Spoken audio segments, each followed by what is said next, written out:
Assalamualaikum warahmatullahi wabarakatuh. Halo anak-anak ustazah semua, apa kabar hari ini? Semoga selalu dalam keadaan sehat dan selalu dalam lindungan Allah Subhanahu wa Ta'ala. Hari ini kita akan belajar tentang organ-organ pernafasan pada hewan dan juga manusia. Nah, nanti kita juga akan membahas tentang penyakit-penyakit apa saja yang dapat menyerang organ-organ pernafasan pada manusia dan bagaimana caranya menjaga kesehatan organ-organ pernafasan pada tubuh manusia. Yuk simak video berikut ini. Tahukah kamu apa itu bernafas? Bernafas adalah proses menghirup dan juga mengeluarkan udara dari dalam tubuh. Bernafas dilakukan oleh setiap makhluk hidup, baik itu manusia, hewan, dan juga tumbuhan. Bedanya, jika manusia dan hewan menghirup oksigen dan mengeluarkan karbon dioksida, maka sebaliknya pada tumbuhan. Tumbuhan akan menghirup karbon dioksida dan mengeluarkan oksigen yang dibutuhkan oleh manusia dan juga hewan.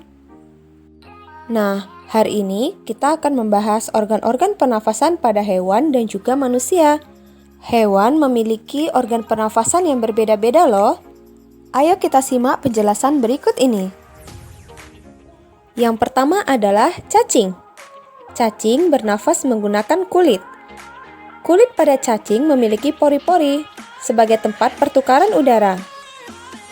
Kulit cacing selalu lembab agar memudahkan penyerapan oksigen ke dalam tubuh.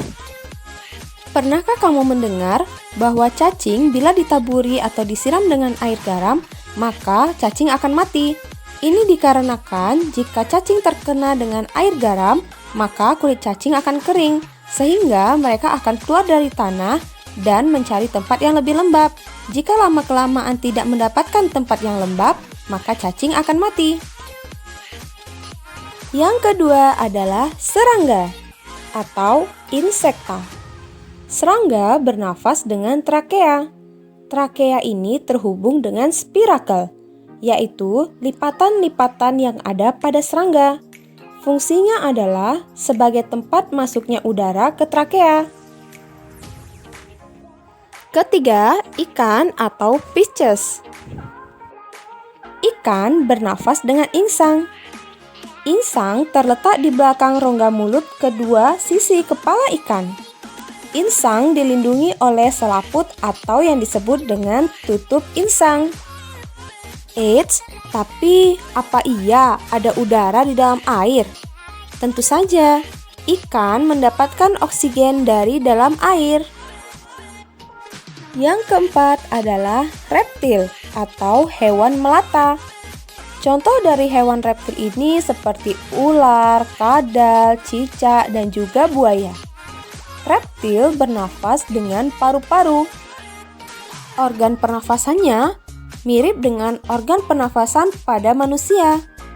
Tapi tahukah kamu, salah satu hewan reptil yaitu buaya dapat menahan nafasnya selama lebih kurang 2 jam di dalam air, sehingga saat berada di dalam air buaya tidak bernafas, sama seperti manusia yang sedang menyelam. Kulit buaya tidak memiliki pori-pori, sehingga saat berada di daratan buaya akan membuka mulutnya dalam waktu yang cukup lama. Ini bertujuan agar suhu pada tubuh buaya tetap stabil dan ini salah satu cara buaya beradaptasi dengan lingkungannya. Kita lanjut yang kelima, amfibi, yaitu hewan yang hidup di dua alam. Contoh hewan amfibi adalah katak. Sebelum kita masuk pada organ pernafasan pada katak, kamu harus tahu dulu metamorfosis pada katak. Mula-mula berasal dari telur, kemudian tumbuh menjadi berudu atau kecebong. Lalu berudu memiliki kaki. Setelah itu berubah menjadi katak muda atau yang sering disebut dengan katak berekor. Lalu menjadi katak dewasa. Pada saat menjadi kecebong atau berudu, maka alat pernafasannya adalah insang. Namun saat menjadi katak muda, lama-kelamaan insang ini akan hilang dan digantikan dengan paru-paru. Oh iya, selain paru-paru, katak juga bernafas menggunakan kulit. Pada kulit katak terdapat pembuluh darah, sehingga udara yang masuk melalui kulit bisa langsung diproses oleh pembuluh darah. Selanjutnya adalah hewan menyusui atau mamalia. Hewan mamalia bernafas dengan paru-paru, baik hewan mamalia yang hidup di darat ataupun yang hidup di air. Hewan mamalia yang hidup di air akan menarik nafas saat ia muncul ke permukaan air. Contoh mamalia yang hidup di air adalah paus, lumba-lumba, singa laut, anjing laut, dan masih banyak lagi. Dan hewan terakhir yang akan kita bahas adalah burung atau aves. Burung bernafas dengan paru-paru, tapi burung memiliki kantong udara atau yang biasa disebut dengan pundi-pundi udara yang digunakan pada saat terbang. Pundi-pundi udara ini diisi saat mereka berada di daratan. Burung akan menghirup udara dan menyimpannya sebagian di pundi-pundi udara atau kantong udara. Sekarang kita akan bahas mengenai saluran pernafasan pada manusia. Manusia bernafas dengan menghirup oksigen dan mengeluarkan karbon dioksida. Dalam proses pernafasan pada manusia, banyak organ-organ pernafasan yang terlibat.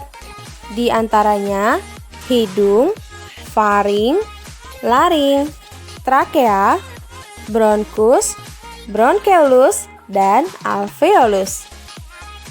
Saat kita menghirup udara, udara akan masuk melalui hidung. Di dalam rongga hidung terdapat bulu-bulu halus yang berfungsi menyaring kotoran dan debu yang masuk bersama udara. Lalu akan diteruskan ke faring. Faring adalah persimpangan antara saluran pencernaan dan saluran pernafasan.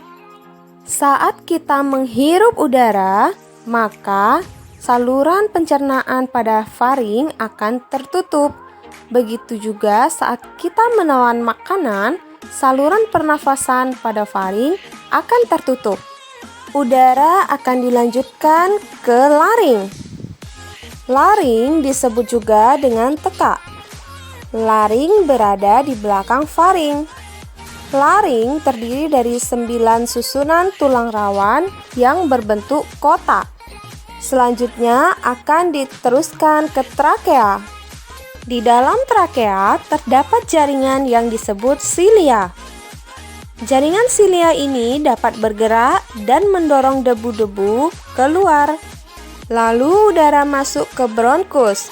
Bronkus memiliki cabang-cabang yang disebut bronkeolus. Setelah itu akan masuk ke alveolus. Nah, pada alveolus inilah terjadi pertukaran antara oksigen dan karbon dioksida. Oksigen akan diserap oleh pembuluh darah dan karbon dioksida akan dikeluarkan keluar tubuh. Bronkus, bronkeolus, dan alveolus terdapat pada paru-paru kita ya. Saat kita menghirup nafas, maka diafragma kita akan mengembang. Ini diakibatkan otot-otot pada diafragma berkontraksi. Dan sebaliknya, saat kita menghembuskan nafas, maka diafragma kita akan mengempis. Ini disebabkan karena otot-otot kita berelaksasi. Ada beberapa penyakit yang dapat menyerang organ-organ pernafasan pada tubuh kita. Contohnya adalah asma, TBC atau tuberkulosis, bronkitis, influenza, ISPA, atau infeksi saluran pernafasan akut, dan yang baru-baru ini adalah COVID-19. COVID-19 ini disebabkan oleh virus corona. Virus ini dapat menyebabkan gangguan ringan pada sistem pernafasan manusia, infeksi paru-paru yang berat, hingga berujung kematian. Nah, itu sebabnya kita harus rajin menjaga sistem pernafasan pada tubuh kita. Dengan cara berolahraga, makan makanan yang bergizi, istirahat cukup, dan tidak mengkonsumsi zat-zat yang berbahaya bagi tubuh.